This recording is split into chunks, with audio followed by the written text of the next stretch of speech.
Et yo tout le monde, c'est Osnora, j'espère que vous allez bien, moi ça va nickel. Aujourd'hui on se retrouve pour deux webtoons que j'ai lus cette semaine et que j'ai bien aimé. Ils viennent de commencer du coup pas beaucoup de chapitres, mais c'est quand même cool à suivre. Sur ce, générique. WhatsApp les manoirs, on adore ça. J'en parle à mon papa. On ne lit que ça, on vit pour les manoirs. WhatsApp les manoirs.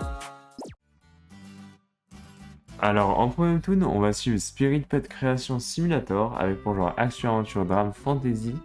On va tout simplement suivre l'histoire d'un jeune homme qui est en train de se faire battre et son chien avec.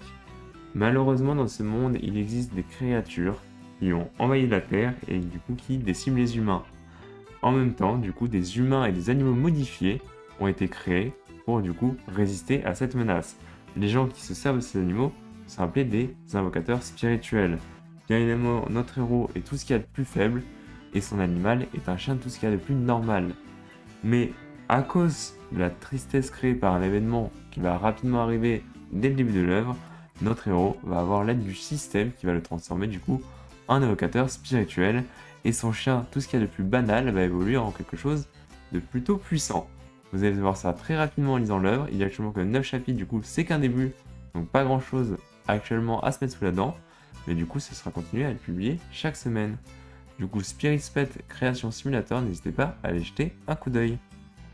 Avant de continuer, comme d'habitude, dans toutes les vidéos, je vous invite à vous abonner. Si vous continuez à regarder les vidéos chaque semaine, ça soutient énormément la chaîne. N'hésitez pas à mettre un like ou un commentaire. Ça me ferait un plaisir d'y répondre ou de débattre avec vous sur la qualité de différents webtoons. Sur ce, on continue. Et en deuxième webtoon, on a Reborn as the Heavenly Martial Demon. On va tout simplement suivre l'histoire de la Terre qui a perdu la guerre contre des monstres.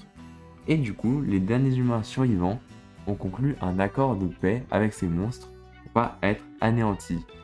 Bien évidemment, les gens et certaines personnes se rebellent contre cette situation car ils ne peuvent pas accepter d'être asservis par des monstres.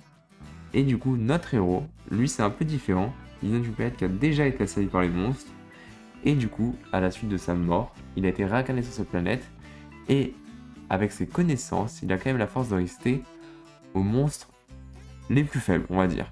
Mais du coup, notre héros, avec cette occasion, va se donner les moyens d'arriver à un moyen plus fort de sa version actuelle pour tout simplement se battre contre ces monstres qu'il attend de pied ferme. Actuellement, un accord de paix a été conclu, mais pour combien de temps va-t-il durer? Voici la question qui va brûler vos lèvres pour les 14 premiers chapitres qu'il y a actuellement. C'est pas beaucoup certes, mais c'est à suivre chaque semaine. Du coup, Reborn as the Heavenly Martial Demon, n'hésitez pas à le lire, il est quand même vachement sympa. Et voilà pour les deux nouveaux webtoons que j'ai lus cette semaine. Je vous ai présenté un contenu un peu plus neuf que d'habitude, car d'habitude j'attends quand même un certain nombre de chapitres pour qu'il y en ait pour tout le monde, pour ceux qui découvrent des nouvelles œuvres ou pas. En tout cas, n'hésitez pas à aller faire un tour sur ces deux œuvres, vous risquez quand même de passer un beau moment si vous accrochez à l'œuvre, bien évidemment.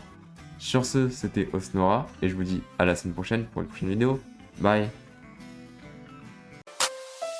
N'hésite pas à t'abonner, je te le demande s'il te plaît, car cela pourrait bien aider. Et n'hésite pas à supporter. Like.